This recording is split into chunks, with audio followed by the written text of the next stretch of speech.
लसानी यफ़क़हू सलातु वस्सलामु अलैका या रसूलल्लाह व अला आलिका व अस्हाबिका या हबीबल्लाह। आज 29वीं शब रमज़ान मुबारक की हो सकता है या आखिरी शब हो, तो इसी मुनासबत से मैं कुछ ईद उल फ़ितर के अहकाम बयान करता हूँ। गुज़िश्ता बरस भी ये बातें मैंने की थी, बहरहाल कुछ नए इजाफ़ों के साथ चंद और बातें भी मैं आप लोगों के सामने अर्ज़ करता हूँ। मतलब पिछली जो गुफ्तगू हुई थी उसके साथ कुछ इजाफ़ा करके, कुछ नई बातें साथ शामिल करके, तो जो ईद उल फ़ितर के अहकाम है, इस दिन के कुछ अहकाम है ज़रूरी वो मैं आप लोगों की खिदमत में अर्ज़ करता हूँ। याद रखें कि ईद उल फ़ितर मशरू हुई थी यकम हिजरी को कहता हूँ फर्स्ट हिजरी को, यानी नबी पाक सल्लल्लाहु ताला अलैहि वसल्लम जिस साल मदीना तैयबा तशरीफ़ ले गए थे उसी साल ईद उल फ़ितर मशरू हुई थी। अबू दाऊद शरीफ के अंदर आता है कि हज़रत अनस इब्न मालिक रज़ी अल्लाह ताला अन्हु आप रसूलुल्लाह के सहाबी हैं। आप फरमाते हैं कि आका अलैहिस्सलातु वस्सलाम ने फरमाया कि जिस वक्त हुज़ूर अलैहिस्सलाम यानी तशरीफ़ ले आए ना मदीना तैयबा, तो फरमाते हैं कि हम 2 दिन हमने मुकर्रर किए हुए थे साल के अंदर, जिन दिनों के अंदर हम खेल कूद किया करते थे। तो नबी पाक सल्लल्लाहु ताला अलैहि वसल्लम आपकी ज़ात अक़दस ने हमसे सवाल किया कि ये क्या है, तो हमने कहा अल्लाह ताला के रसूल ये साल के अंदर 2 दिन है जिनके अंदर हम खेल कूद करते हैं। तो आका अलैहिस्सलातु वस्सलाम ने फरमाया कि फिर इनके बदले अल्लाह ताला ने तुमको 2 रोज़ अच्छे अता फरमा दिए, यानी उनका बदला अल्लाह ताला ने अता फरमा दिए। कौन सा? ईद उल फ़ितर और ईद उल अज़हा। ठीक है, तो याद रखें कि ये फर्स्ट हिजरी को क्या हुआ था, मशरू हुई थी ईद उल फ़ितर। दूसरी बात ये याद रखें कि ईद, इस दिन को ईद क्यों कहते हैं? ईद निकला है एवद से। ईद किससे निकला है? एवद से। ये जो वाव की जगह या आई है ना, तो ये रूफ़ इल्लत में से, और इससे माकबल कसर हो तो ये कानून है अरबिक लैंग्वेज का, यानी जो रूफ़ इल्लत है ना उनसे माकबल कसर होता है, तो फिर क्या हो जाता है कि वो जो रूफ़ इल्लत में से कोई भी हर्फ होता है वो चेंज हो जाता है, तब्दील हो जाता है। किससे? या से तब्दील हो जाता है। तो अब देखें ना, लफ्ज़ जो वाव है ये रूफ़ इल्लत में से और इससे माकबल कसरा है, यानी ऐन के नीचे क्या है? कसरा है। तो इस वजह से इस कानून के तहत यहाँ पर वाव की जगह क्या आ गई है? या आ गई है, तो लफ्ज़ ईद बनाए। ईद एवद से निकला है और एवद का मान होता है बार बार लौट के आना, रुजू करना, लौट के आना, रुजू करना। तो इस दिन को ईद का दिन इसलिए कहते हैं कि ये ज़िंदगी के अंदर बार बार लौट के आता है। ये ज़िंदगी के अंदर क्या होता है? बार बार लौट के आता है। और ये इसको ईद इसलिए कहते हैं कि अल्लाह ताला की जो ज़ात अक़दस है उसके जो इनामात हैं वो बंदों के ऊपर मुकर्रर होते हैं, लौट के आते हैं। अल्लाह ताला के जो इनामात हैं वो बंदों के ऊपर लौट के आते हैं, बार बार आते हैं, पहले आते हैं फिर आते हैं। इस दिन और इनामात अल्लाह ताला की ज़ात अक़दस अपने बंदों के ऊपर करता है। तो अल्लाह ताला के बार बार इनाम के लौट के आने की वजह से भी इसको क्या कहते हैं? इसको ईद कहते हैं। और दूसरा ये भी याद रखें कि इसको ईद इसलिए कहते हैं, मैंने आपको बताया एवद का मान होता है रुजू करना, लौट के आना। तो जिन मामलात की अल्लाह ताला ने पाबंदी की थी, यानी खाने पीने की वगैरह वगैरह के जितने मामलात थे इनकी अल्लाह ताला ने पाबंदी की थी, तो अब अल्लाह ताला की ज़ात अक़दस उन मामलात से वापस रुजू करते हैं। यानी जो चीज़ आपके लिए रोज़े के अंदर जायज़ नहीं थी, हलाल नहीं थी, अब वो दोबारा आपके लिए क्या हो गई है? हलाल हो गई है। और ये दिन खुशियों का दिन होता है, इफ्तार का दिन होता है, तो ये खुशियाँ लौट के आती हैं, खुशियाँ लौट के आती हैं साल के अंदर, ज़िंदगी के अंदर खुशियाँ लौट के आती हैं, बार बार लौट के आती हैं। इस वजह से भी इसको क्या कहते हैं? इसको ईद का दिन कहते हैं। यह तो हो गई इसकी वजह तस्मिया। दूसरी बात यही याद रखें, फुक़हा ने यह लिखा है, फरमाते हैं जिस दिन अल्लाह ताला तुम्हें खुशी अता करे, यानी देखें ना शरई ईद तो यही है, ईद उल फ़ितर हो गई, ईद उल अज़हा हो गई, ये शरई ईद हैं। लेकिन किसी दिन भी अल्लाह ताला आपको खुशी अता करे तो उस दिन को आप ईद का दिन कह सकते हैं। यानी ईद का इत्तलाक़ उस दिन के ऊपर भी हो सकता है जिस दिन अल्लाह ताला आपको खुशी अता करे, लेकिन वो शरई ईद नहीं होती, ये बात याद रख लेना। वो शरई ईद नहीं होती, लेकिन उसके ऊपर ईद का इत्तलाक़ हो सकता है। खुशी का जो दिन होता है उसके अंदर ईद का इत्तलाक़ हो सकता है। मिसाल के तौर पर कोई बिछड़ा हुआ दोस्त मिला है, उसकी मुलाकात का जो दिन होता है उसको आप ईद का दिन कह सकते हैं। अच्छे लोगों से आप मिलें, ईद का दिन कह सकते हैं। अल्लाह ने बेटा अता की, उसको आप ईद का दिन कह सकते हैं। अल्लाह ताला ने मुल्क को आज़ादी अता की, उस दिन को आप ईद का दिन कह सकते हैं। मेरी बात आप समझ गए? कोई भी खुशी का दिन है, खुशी का त्यौहार है, आप उसको ईद का दिन कह सकते हैं, उसको ईद कह सकते हैं। ठीक हो गई। तीसरी बात आप लोग ये याद रखें कि इसके वही अहकाम है, यानी ईद उल फ़ितर के वही अहकाम है जो जुम्मतुल मुबारक के हैं, यानी वही बंदा ईद की नमाज़ अदा करेगा जो बंदा नमाज जुम्मा अदा करता है, और वही बंदा ये तीनों के अहकाम है कि ईद उल फ़ितर के, ईद उल अज़हा के, यानी ईदैन के, ईद उल फ़ितर, ईद उल अज़हा और जुम्मतुल मुबारक के अहकाम क्या हैं? एक हैं। ये बात आप लोगों के ज़हन में बैठ गई है सिवाय खुतबे के, यानी जुम्मतुल मुबारक के अंदर जो होता है खुतबा शर्त होता है, लेकिन ईद की नमाज़ों के अंदर खुतबा शर्त नहीं होता बल्कि खुतबा सुन्नत होता है, और शर्त जो होती है वो मशरूत से पहले होती है। लिहाजा जुम्मतुल मुबारक क्या होता है कि पहले खुतबा पढ़ा जाता है, उसके बाद नमाज़ पढ़ी जाती है, और यहाँ पर पहले नमाज़ पढ़ी जाती है, बाद में खुतबा पढ़ा जाता है। अगर आपने नमाज़ पढ़ ली और खुतबा नहीं दिया, किसी वजह से खुतबा रह गया, तो वो कि अच्छा नहीं हुआ, गुनाह का काम है, एक सुन्नत रह गई है, गुनाह हुआ है, सवाब में कमी आई है, लेकिन नमाज की सेहत के ऊपर कोई असर नहीं पड़ता, नमाज हो जाती है। ठीक है, ये बात आपको समझ आ गई है ना। अब यहाँ पर एक बहस फुक़हा ने और भी किए कि इधर ईद उल फितर है, उधर नमाज जनाजा है, क्या अदा करें। तो याद रखें, ईद उल फितर क्या है, ये वाजिब है, और जनाजा क्या है, फ़र्ज़ किफ़ाया है। जनाजा क्या है, फ़र्ज़ किफ़ाया। लिहाजा आप इस तरह करें कि ये अदा कर लें, ईद की नमाज़ अदा करें। आप क्या करें, ईद की नमाज़ अदा करें, और वो जनाजा फ़र्ज़ किफ़ाया कुछ लोग पढ़ लेंगे तो क्या होगा, जनाजा अदा हो जाएगा। अब बाकी भी मामलात हैं कि मगरिब की सुन्नतें, मगरिब की सुन्नतें, उन सुन्नतों को मुकाबले में क्या करें, जनाजे को देखें या मामलात, ये बहुत सारी बहस हैं। बहरहाल उसका कोई फ़ायदा भी नहीं है, आपको समझ भी नहीं आएगी। और ये बात भी याद रखें कि ये चीज़ें बहुत नादिरुल वक़ू, यानी कभी कभी ज़िंदगी के अंदर कहीं सालों बाद कहीं एक दफ़ा पेश आती है।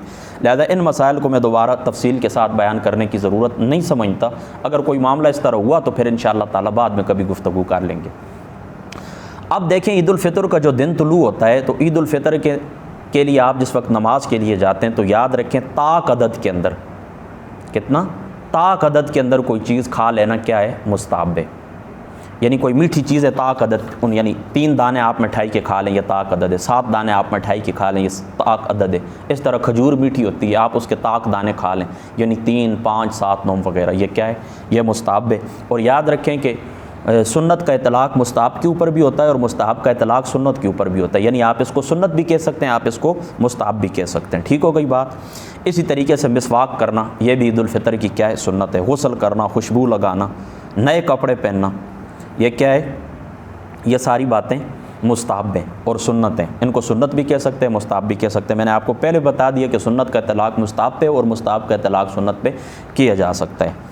इससे अगली बात ये भी याद रखें कि ईद उल फितर के जाते वक्त आपने क्या करना है, फितराना भी अदा कर देना है। यानी आपने पहले से अदा कर दिया 1-2 दिन पहले तो अच्छी बात है। अगर आपने अदा नहीं किया तो रास्ते में ले जाएं, साथ ले जाएं, और जो बंदा रास्ते में आपको मिले गरीब मस्कीन, आप उसको फितराना अदा कर दें। ठीक है, और एक रास्ते से जाएं, दूसरे रास्ते से वापस आएँ। मुल्ला अली कारी साहब रहमतुल्लाह ताला अलैह, आपने मिरकात के अंदर बड़ी प्यारी बातें लिखी हैं कि दूसरे मकाबिर की ज़ियारत होती है, लोगों से मुलाकात होती है, मरीज़ की आदत हो जाती है, बंदा एक रास्ते से जाता है, दूसरे रास्ते से वापस आता है। इसकी बहुत हिकमत है। ठीक है, तो जिस रास्ते से आप जाते हैं कोशिश करें कि रास्ता बदल के घर वापस आएँ, दूसरे रास्ते से वापस आ जाएँ। ये भी क्या है, ये भी सुन्नत है। और इस दिन याद रखें, मुबारकबाद देना, ये भी सुन्नत है। इस दिन अंगूठी पहनना, ये भी सुन्नत है। और इस दिन कसरत के साथ खैरात करना, ये भी सुन्नत है। यानी इन अमाल की तरफ भी आप तवज्जो दिया करें। चांदी की अंगूठी बनवा लें, वज़न आपको मालूम है, ठीक है, चांदी की अंगूठी बनवा लें। इसी तरीके से आप क्या करें, खैरात करें, कसरत के साथ सदका करें। और इसी तरीके से आप क्या करें, ये मुबारकबाद भी एक दूसरे को पेश करें। बाकी ये जो ईद की नमाज़ के बाद फ़ौरन एक दूसरे को गले मिलते हैं, इसकी असल मुझे कहीं नहीं मिल सकी। इमाम शामी साहब रहमतुल्लाह ताला अलैह, आपने इसको अच्छा नहीं लिखा है, आपने इसको मकरू लिखा है। कहते हैं ये बेअसल चीज़ है, यानी जो लोग एक दूसरे को गले मिलते हैं ये दुरुस्त नहीं है। बहरहाल यह है कि इनकी अपनी तहकीक है, मतलब मेरा इल्म इससे ज़्यादा नहीं है, मुझे इसकी असल कोई नहीं मिल सकी। अगर कोई आलिम दीन कहे कि नहीं फ़लाँ हदीस से इसकी असल मिली है मुझे, तो मैं तस्लीम कर लूँगा, ठीक है। लेकिन फ़िलहाल कोई हदीस पाक मेरी इस नज़र से नहीं गुजरी। बहरहाल वैसे भी आम तौर पर मिलना, मुआनका करना जायज़ होता है, तो इस खुशी के मौका के ऊपर भी अगर कोई मुआनका कर ले, एक दूसरे से गले मिल ले मुबारकबाद देते वक्त, तो किसी किस्म का कोई हरज नहीं है। बहरहाल इसको सुन्नत वगैरह, सुन्नत सहाबा या सुन्नत रसूल ये नहीं कह सकते। इस बात का आप लोगों ने ख्याल रखना है और यह आपको याद रहे। बाकी इस तरीके से फ़ुक़हा ने इसके ऊपर भी बहस की है कि ईद की नमाज से पहले नफल पढ़ने चाहिए, ईदगाह के अंदर पढ़ने चाहिए, वापस नहीं पढ़ने चाहिए, क्या करना चाहिए। इसके अंदर लंबी चौड़ी गुफ्तगू है। आसान सी बात है, अगर जो लोग इबादत से दूर रहने वाले लोग हैं, यानी गाफिल लोग हैं, तो उनको मना नहीं करना चाहिए। कई लोगों को मैंने ईद के दिन देखा है, सोए रहते हैं, नमाज को भी नहीं आते। तो इस किस्म के जो लोग होते हैं, अगर 2 नफल पढ़े ईद में आने से पहले, तो उन्हें मना नहीं करना चाहिए। बहरहाल जो साहिब इल्म लोग होते हैं, तो उनको चाहिए कि वो इस तरह करें कि बस नमाज से पहले, यानी ईद उल फितर की नमाज से पहले ईदगाह के अंदर किसी किस्म के नवाफिल अदा न करें। बाकी घर आकर बेशक आप क्या करें, नवाफिल अदा कर सकते हैं। ठीक हो गई ये बात।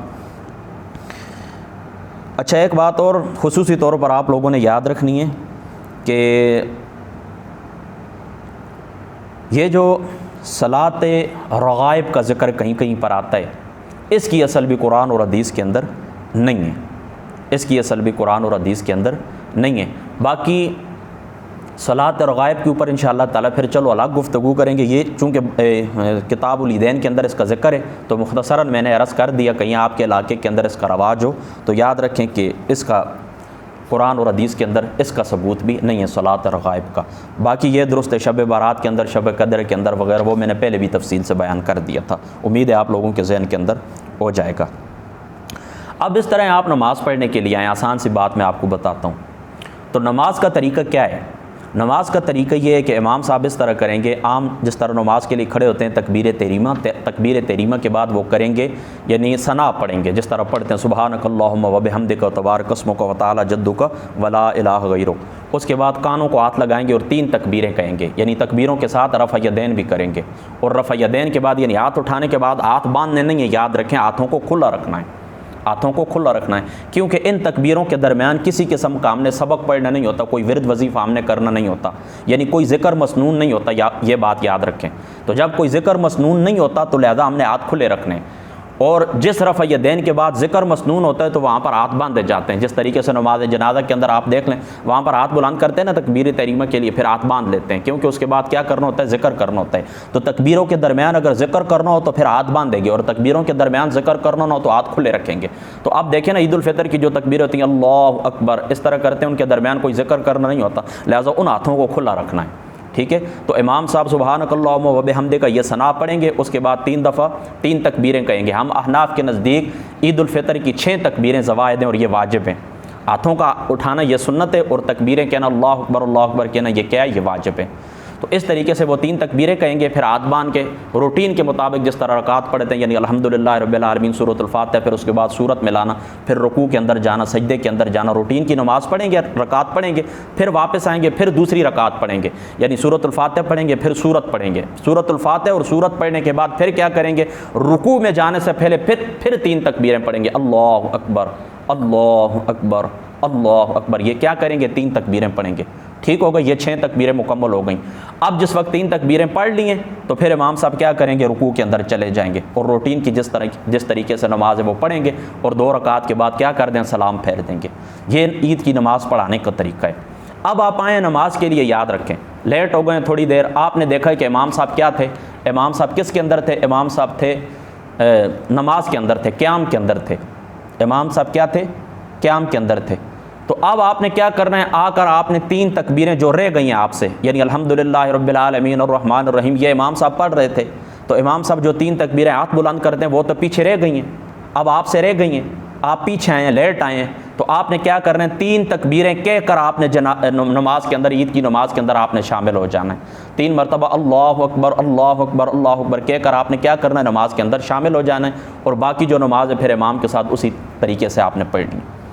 ये तो इस हालत में ना कि जब इमाम साहब क़याम के अंदर थे, लेकिन अब इमाम साहब अगर रुकू के अंदर चले गए तो फिर आपने क्या करना है, इमाम साहब अगर रुकू के अंदर गए तो आपने क्या करना है कि अगर आपको ये खौफ हो कि मैं रुकू के अंदर तकबीरें अगर नहीं कहूँगा तो मुझसे रुकू फौत हो जाएगा, तो आपने क्या करना है, रुकू के अंदर जाते ही आपने 3 तकबीरें कह लेनी है, लेकिन वहाँ पर हाथ खड़े नहीं करना, यानी रफ़ा यदैन आपने नहीं करना है। क्यों कि नमाज के अंदर जिस वक्त आप रुकू करते हैं ना, तो उस वक्त सुन्नत ये है कि हाथों को, घुटनों को हाथों से पकड़ें, ये सुन्नत है, और हाथ बुलंद करना रफ़ा यदैन के अंदर ये क्या है, ये भी सुन्नत है।